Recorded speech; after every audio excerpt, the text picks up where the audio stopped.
الحمد لله نحمده ونستعينه ونستغفره ونؤمن به ونتوكل عليه ونعوذ بالله من شرور أنفسنا ومن سيئات أعمالنا من يهده الله فلا مضل له ومن يضلل فلا هادي له ونشهد أن لا إله إلا الله وحده لا شريك له ونشهد أن سيدنا وسندنا ونبينا ومولانا محمدا عبده ورسوله صلى الله تعالى عليه وعلى آله وأصحابه أجمعين أما بعد فأعوذ بالله من الشيطان الرجيم بسم الله الرحمن الرحيم وإنك لعلى خلق عظيم وقال رسول الله صلى الله عليه وسلم أنا سيد ولد آدم ولا فخر صدق الله وصدق رسوله النبي الكريم ونحن على ذلك لمن الشاهدين والشاكرين والحمد لله رب العالمين. درود شریف پڑھ لیں. اللهم صل على محمد وعلى آل محمد كما صليت على إبراهيم وعلى آل إبراهيم إنك حميد مجيد. اللهم بارك على محمد وعلى آل محمد كما باركت على إبراهيم وعلى آل إبراهيم إنك حميد مجيد. میرے محترم دوستوں، بھائیوں اور بزرگوں، آج ایک طرف یہ قوم اپنی آزادی کا دن بھی منا رہی ہے، اور اللہ پاک نے اس پیارے ملک پاکستان کی شکل میں جو ایک اسلامی خطہ اس امت کو دیا، اس قوم کو دیا، یقیناً ایک ایسا موقع ہے کہ جس پر ہمیں ہر حال میں، ہر وقت میں اللہ پاک کا شکر ادا کرنا چاہیے، اور آزادی کی اس عظیم نعمت کی قدر کرنی چاہیے. ہر ایسا عمل جو کسی کے لیے باعث تکلیف ہو، پریشانی ہو، اور اس کے آرام اور راحت میں پریشانی اور رکاوٹ کا باعث ہو، اس سے کلی طور پر اجتناب کرنا چاہیے. اس لیے کہ ایک تو ان مسلمانوں کو یاد رکھنا چاہیے جو اس عظیم مقصد کے لیے قربان ہوئے. بہت بڑی قربانی دی گئی 1947 میں، اور ہزاروں لوگ شہید ہوئے، ہزاروں لوگ، لاکھوں لوگ بے گھر ہوئے، اور ایک بہت بڑی تعداد ایسی تھی کہ جو رشتے آپس میں ہمیشہ کے لیے بچھڑ گئے. اب ایک ایسے موقع پر جب اتنی بڑی قربانی ہو، خون بہا ہو، رشتے ختم ہوئے ہوں، ٹوٹے ہوں، اس صورتحال کو ذہن میں رکھ کر انسان کا دل کیسے مان لیتا ہے کہ میں اپنی خوشی کے اظہار کے لیے باجا بجاؤں. ناسمجھ بچوں کا قصور اس لیے نہیں کہ ہم نے ان کو یہ باتیں سمجھائی نہیں ہیں دوست، وہ تو غیر مکلف ہے، ناسمجھ ہے. ان کو کل کسی نے کوئی اور چیز پکڑا دی، وہ بھی کرنے لگ جائیں گے. لیکن افسوس اس پر ہوتا ہے کہ ایسی چیزوں کا بننا، پھر مارکیٹوں میں آنا، پھر اس کو بیچنا، اس کو تجارت کا سبب بنانا، پھر اپنے بچوں کو بغیر سوچے سمجھے اتنی رقم دے دینا کہ وہ جا کر یہ چیزیں خریدیں اور پھر اس کے ذریعے سے کسی کو تکلیف دیں. تو یہ اس عظیم قربانی پر ایک سوالیہ نشان ہے دوست. اور اس کے ساتھ ساتھ دوسری طرف یہ بھی یاد رکھیں کہ اس سال ایک ایسے موقع پر ہمارا یوم آزادی ہے کہ ایک بہت ہی مبارک مہینہ شروع ہو رہا ہے، اور اتنا مبارک ہے کہ جو ایک مومن کی زندگی میں ایک موسم بہار ہے، ربیع الاول ہے، اور ربیع کے معنی ہی بہار کے موسم کے ہیں. جب ہر طرف پھول کھل جائیں، سبزہ ہو، ہریالی ہو، شادابی ہو، آب و فضا اچھی ہو، انسان کا دل اور روح خوش ہو جائے، وہ موسم بہار کہلاتا ہے. اس ہستی کی آمد ہوئی اس مبارک مہینے میں کہ جن کے وجود سے اس امت کو ایمانی بہار مل گئی. ہماری ایمانی روح کو تازہ ہو گئی.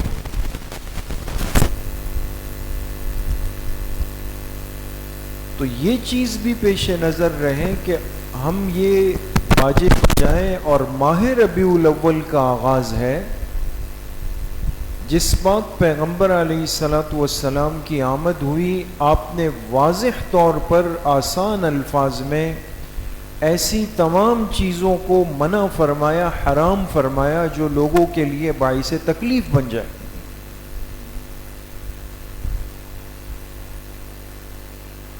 اس لیے میرے عزیزو، دوستو، بزرگوں، تربیت کا فقدان ہے. ہمیں اپنے بچوں کو اور اس نئی پوت کو جو کل کا مستقبل ہے، ان کو تربیت اور ان کی اصلاح کرنا بہت ضروری ہے. ماہ ربیع الاول ہر سال کی طرح اس سال بھی شروع ہو رہا ہے، اور کل انشاءاللہ اس کی پہلی تاریخ ہوگی. ہماری زندگی کا ہر لمحہ ایسا ہے اور ایسا ہونا چاہیے کہ جس میں ہمارے دل و جان میں، ہماری روح میں سرکار دو عالم صلی اللہ علیہ وسلم کا عشق اور آپ کی محبت زندہ اور تابندہ ہو. آپ کا تذکرہ اور آپ کا ذکر مبارک کسی ایک مہینے تک محدود نہ ہو، کسی ایک دن تک محدود نہ ہو، کسی ایک مجلس تک محدود نہ ہو. جب ہماری زندگی کی ساری رونقیں ہی آپ سے ہیں، یہ دنیا کی چہل پہل ہی آپ کے وجود سے ہوئی ہے، آپ نہ آتے، آپ کا وجود نہ ہوتا، تو اللہ پاک اس کائنات کے نظام کو اس انداز سے نہ بناتے. آپ وجہ تخلیق کائنات ہے.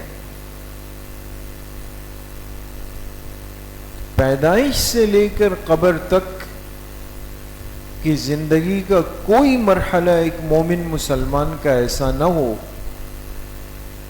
جو آپ علیہ الصلوۃ والسلام کے طریقے اور آپ کی سنت کے بغیر ہو. زندگی تو ایسے گزارنی ہے دوست. لیکن انسان کی عادت ہے، فطرت ہے کہ بعض چیزیں بعض مواقع پر تر و تازہ ہو جاتی ہیں، اس کے خیالات دل دماغ میں زیادہ آتے ہیں. یہ ماہ مبارک جب شروع ہوتا ہے تو آپ کی یاد، آپ کے تذکرے، آپ کا ذکر خیر، آپ کی تعریف، آپ کے محاسن و محامد، آپ کے کمالات و معجزات، دل کرتا ہے ایک مومن کا کہ اس کا تذکرہ زیادہ سے زیادہ. اس لیے کہ اس کائنات کی وہ واحد ہستی ہے کہ جنہیں اللہ پاک نے ہر اعتبار سے جامع بھی بنایا، کامل بھی بنایا، ہر اعتبار سے. دنیا کے اندر جتنی خوبصورتی ہو سکتی تھی، جتنی خوبصورتی ہو سکتی تھی، جتنے کمالات ہو سکتے تھے، جتنی صفات ظاہر و باطن کی ہو سکتی تھی، وہ اللہ پاک نے اپنے حبیب پیغمبر علیہ الصلاۃ والسلام کی ذات اقدس میں جمع فرمائے۔ اسی لیے حضرت مولانا محمد قاسم نانوتوی رحمۃ اللہ علیہ نے آپ علیہ الصلاۃ والسلام کی شان میں کچھ اشعار پڑھے تھے، ایک پورا قصیدہ ہے۔ اس میں حضرت فرماتے ہیں جہاں کے سارے کمالات ایک تجھ میں ہیں، تیرے کمال کسی میں نہیں مگر دو چار۔ جہاں کے سارے کمالات ایک تجھ میں ہیں، دنیا جہاں کے کمالات کو اگر جمع کر دیا جائے اور ایک ہستی کو دیکھا جائے کہ ہمیں ایک جگہ مل جائے تو وہ ایک ہی ہستی ہے، سرکار دو عالم صلی اللہ علیہ وسلم کی۔ جہاں کے سارے کمالات ایک تجھ میں ہیں، تیرے کمال کسی میں نہیں مگر دو چار۔ امیدیں لاکھوں ہیں لیکن بڑی امید ہے یہ کہ ہو سگانے مدینہ میں میرا نام شمار۔ جیوں تو ساتھ سگانے حرم کے تیرے پھروں، مرے تو کھائے مدینہ کے مجھ کو مرغ و مار۔ اڑا کے بعد میری مشت خاک کو پس مرگ، کرے حضور کے روزے کے آس پاس نثار۔ ولے یہ رتبہ کہاں مشت خاک قاسم کا، کہ جائے کوچے اتھر میں تیرے بن کے غبار۔ کچھ سمجھ میں آئی دوست؟ ان حضرات کی اردو بھی اتنی آسان نہیں، لیکن جو آخر کے اشعار ہیں نا جس پر یہ قصیدہ بہاریہ ختم ہوتا ہے، اس میں حضرت نانوتوی رحمۃ اللہ علیہ کمال کر گئے۔ اڑا کے بعد میری مشت خاک کو پس مرگ، جب میرا انتقال ہو جائے اور میرا جسم مٹی بن جائے تو ایک ہوا آئے اور وہ ہوا اس میرے جسم سے بننے والی مٹی کو کیا کرے؟ کرے حضور کے روزے کے آس پاس نثار۔ اس خاک کو مدینہ منورہ لے جائے اور حضور کے روزے کے پاس میری خاک کو پھینک دے، میں وہاں قربان ہو جاؤں۔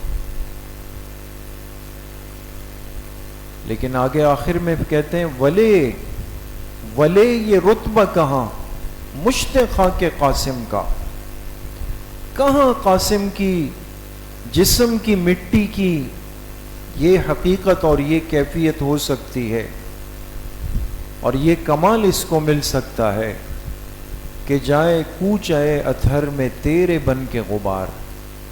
میں تو اپنے جسم کی مٹی کو بھی اس قابل نہیں سمجھتا کہ وہ اس مبارک جگہ کا سفر کر کے وہاں پہ قربان ہو جائے۔ یہ عشق تھا، سچا عشق تھا، جو حضور کی محبت کے سامنے اپنے آپ کو فنا کرنے والے لوگ تھے۔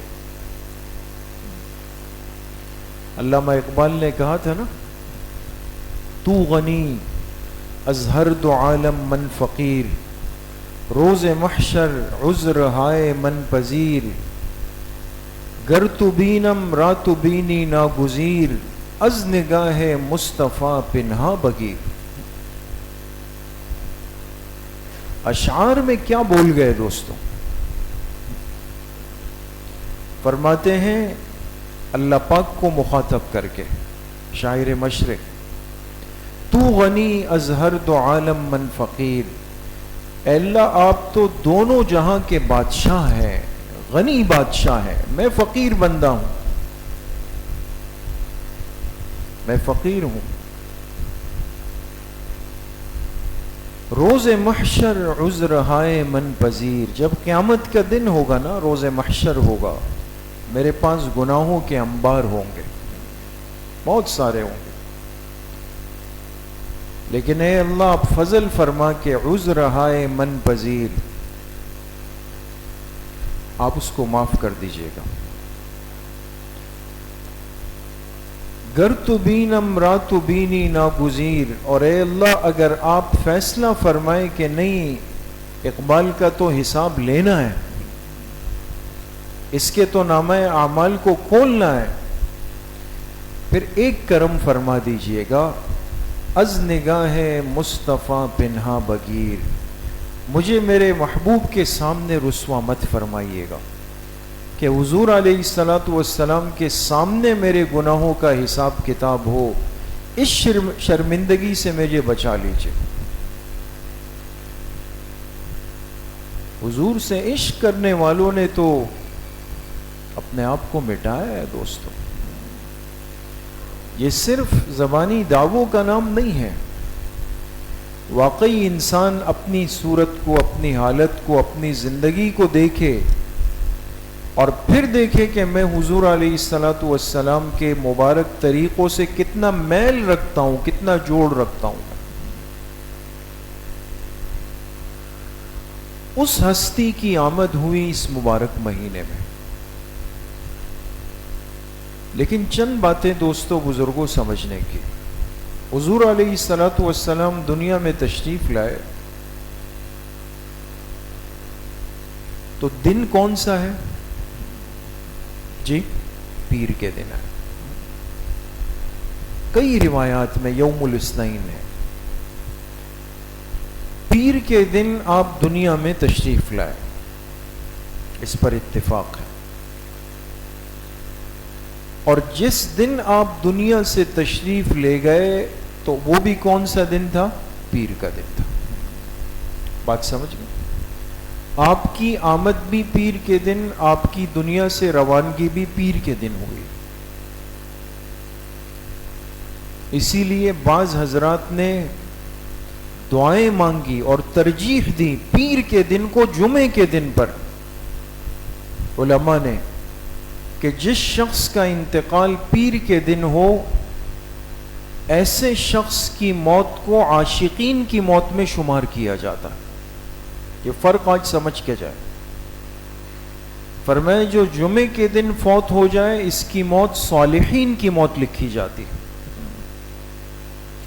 جو پیر کے دن فوت ہو جائے اس کی موت عاشقین کی موت لکھی، اس لیے کہ حضور سے مناسبت ظاہری ہو گئی. تو بہت سارے بزرگوں نے دعائیں مانگی اللہ پاک سے کہ اللہ ہماری دنیا سے جانے کا دن پیر ہو، آپ سے ظاہری مناسبت ہو جائے. تو دنیا میں تشریف آوری بھی پیر کو، روانگی بھی پیر کو، اور مہینہ جس مہینے میں آپ تشریف لائے وہ مہینہ بھی کون سا تھا؟ ربیع الاول کا، اسلامی سال کا تیسرا مہینہ. اور جس مہینے میں آپ دنیا سے تشریف لے گئے وہ مہینہ بھی کون سا ہے؟ ربیع الاول کا. ذہن حاضر ہے دوستو؟ دن بھی ایک، مہینہ بھی ایک. تاریخ کون سی تھی؟ ہمارے ہاں ایک عمومی ماحول ہے، ہم 12 ربیع الاول کا تذکرہ کرتے ہیں. حکیم الامت حضرت تھانوی رحمۃ اللہ علیہ نے بھی لکھا کہ وہ قول جو عامت الناس میں شہرت اختیار کر چکا ہے وہ 12 ربیع الاول کا ہے. مشہور قول 12 کا ہے، لیکن تمام سیرت کی کتابوں میں صحابہ اکرام کی روایات کو جمع کر کے 4 اقوال ملتے ہیں. میں صرف مسئلے سمجھانے کی حد تک بات عرض کر رہا ہوں، انشاءاللہ آپ کو فائدہ ہوگا. ایک روایت میں ہے کہ آپ دنیا میں تشریف لائے تو ربیع الاول کی 2 راتیں گزر چکی تھی، لہذا اس قول کو لے کر علماء کی ایک جماعت نے آپ کی تاریخ میلاد 2 ربیع الاول لکھی.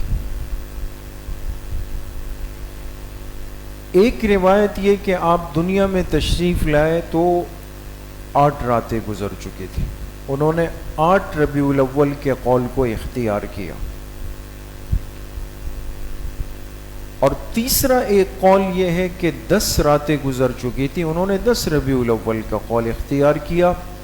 اور چوتھا قول وہ ہے جو مشہور اور رائج ہے، وہ ہے 12 ربیع الاول۔ لیکن ان میں سے ترجیحی قول جو سب سے زیادہ جو روایات ملی وہ 8 ربیع الاول کی ہے اور پھر 12 ربیع الاول، ان دو کو سب سے زیادہ ترجیح دی گئی۔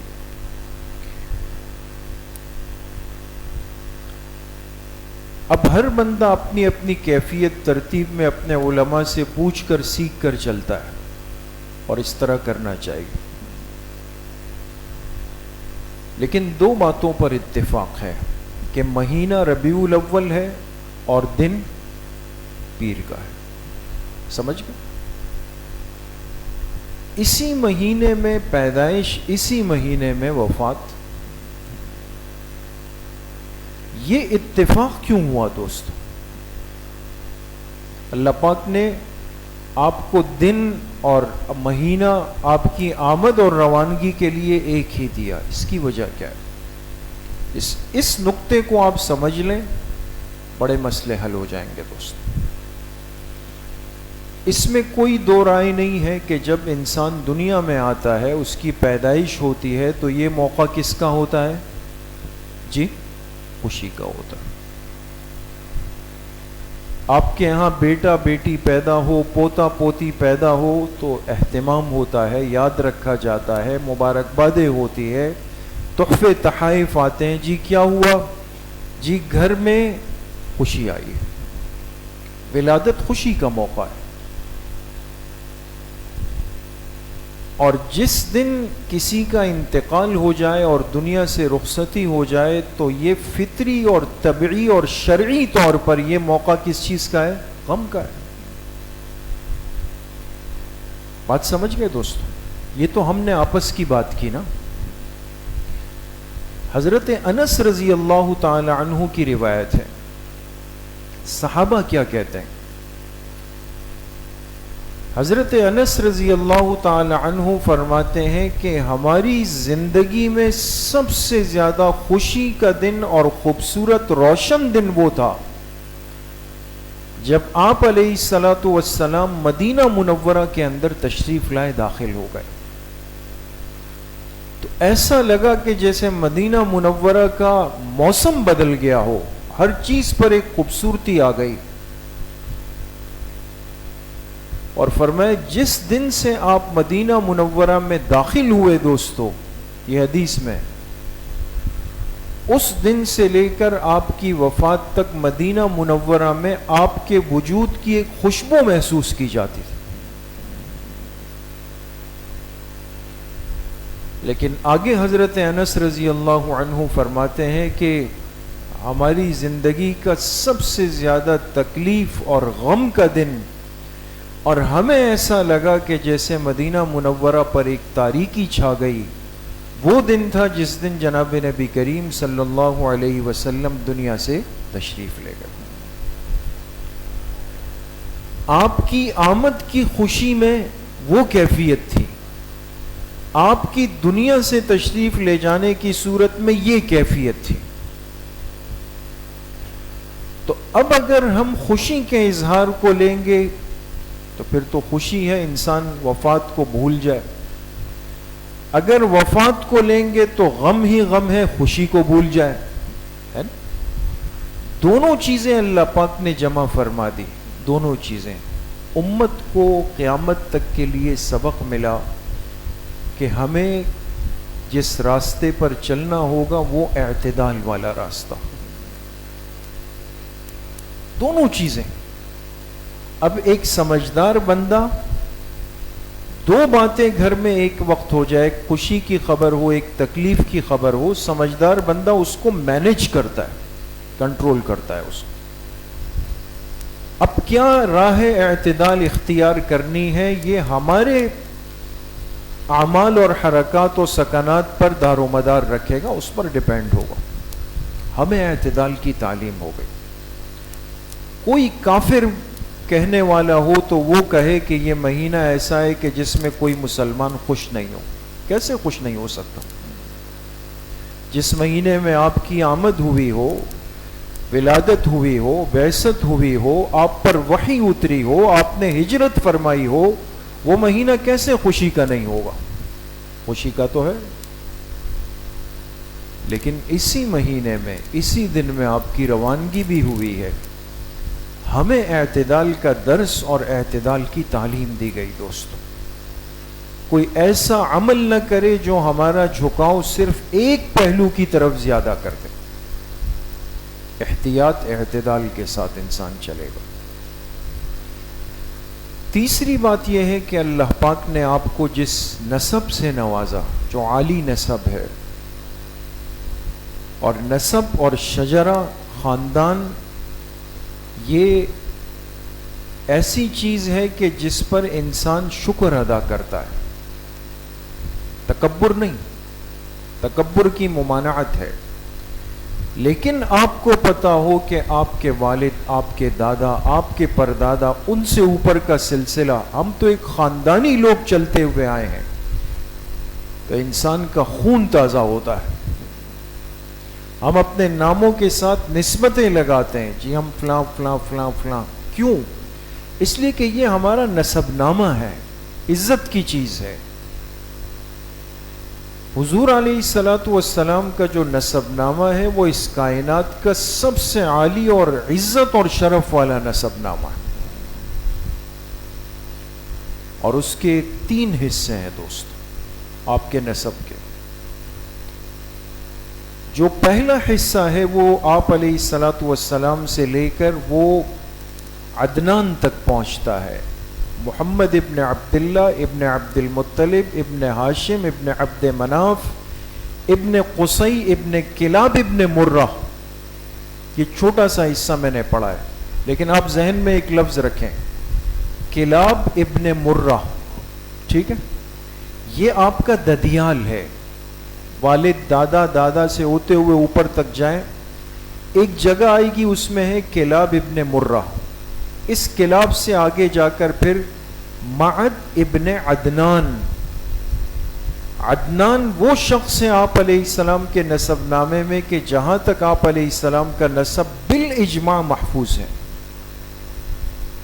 اور اس کو بیان بھی کیا جاتا ہے. ہمارے ہاں مدارس میں بچوں کو یاد بھی کراتے ہیں. یہ شجرے کا پہلا سٹاپ ہے. اس کے بعد عدنان سے لے کر حضرت اسماعیل علیہ السلام تک دوسرا ہے، پھر اسماعیل علیہ السلام سے حضرت آدم علیہ السلام تک تیسرا ہے. ٹھیک ہے؟ میں نے ایک لفظ آپ سے عرض کیا کہ اس کو ذہن میں رکھے. کون سا؟ کلاب ابن مرہ. ٹھیک ہے؟ یہ آپ کا ددیال ہے. اب حضور علیہ الصلوۃ والسلام کی والدہ ماجدہ کا نام کیا ہے؟ حضرت آمنہ. محمد ابن آمنہ بنت وہب. یہ وہب حضور علیہ السلام کے کیا ہو گئے؟ والدہ کے والد کیا ہوتے ہیں؟ جی جی نانا ہوتے ہیں نا. اردو سمجھ میں تو آ رہی ہے نا دوستو؟ محمد ابن آمنہ بنت وہب یہ آپ علیہ السلام کے نانا ہو گئے. ابن قصی ابن عبد مناف ابن قصی ابن کلاب ابن مرہ.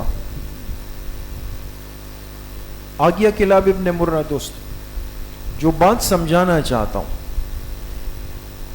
آپ علیہ السلام کے والد ماجد حضرت عبداللہ کے نسب میں جا کر کلاب ابن مرہ آتے ہیں.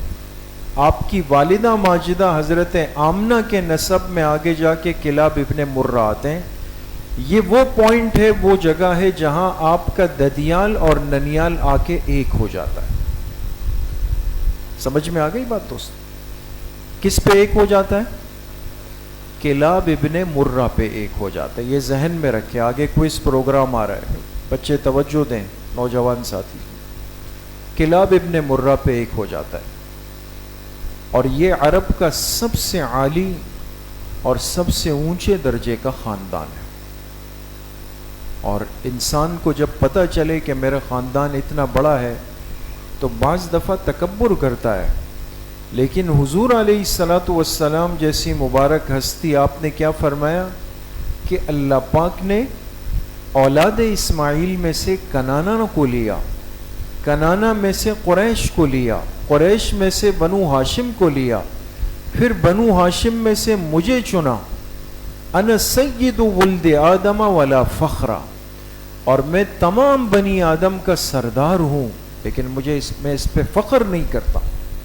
انا اول من تنشق عنہ الارض یوم القیامت ولا فخرا، اور میں وہ پہلا فرد ہوں کہ سب سے پہلے جس کے لیے قبر کھولی جائے گی، قیامت کے دن میں اٹھوں گا، ولا فخرا، لیکن میں اس پہ فخر کا اظہار نہیں کرتا۔ انا اول شافع و اول مشفع یوم القیامت ولا فخرا، قیامت کے دن اللہ کے سامنے سب سے پہلے سفارش میں کروں گا اور سب سے پہلے میری سفارش قبول کی جائے گی، لیکن میں اس پہ فخر نہیں کرتا۔ وَبِيَدِي لِوَاءُ الْحَمْدِ يَوْمَ الْقِيَامَةِ وَلَا فَخْرًا، اور قیامت کے دن اللہ پاک حمد کا جھنڈا میرے ہاتھ میں دیں گے، اس جھنڈے کے نیچے حضرت آدم علیہ السلام سے لے کر تمام انبیاء موجود ہوں گے میرے جھنڈے کے نیچے، ولا فخرا، لیکن میں اس پہ فخر نہیں کرتا۔ سب عالی نسبت جمع ہے دوستو، لیکن امت کو کیا سکھایا، امت کو کیا تعلیم دی کہ ان چیزوں کو آپس میں فخر و مباحات کا، جتلانے کا، اپنے آپ کو بڑا بنانے کا، کسی پر اپنا دھونس جمانے کا، کسی پر تکبر کا، اس کا سبب اور ذریعہ نہیں بنا۔ تو ہماری تو سعادت ہے، ہمارے تو نصیب اور بخت جاگ گئے کہ اللہ پاک نے ہمیں اس امت کے اندر پیدا فرمائے۔ تو آپ علیہ الصلاۃ والسلام کی ولادت باسعادت کا خوبصورت مہینہ شروع ہو رہا ہے، اور یہ ہم سب سے تقاضا کرتا ہے کہ ہم اپنی زندگیوں کو سیرت طیبہ کی ترتیب پر لائیں۔ اللہ پاک مجھے بھی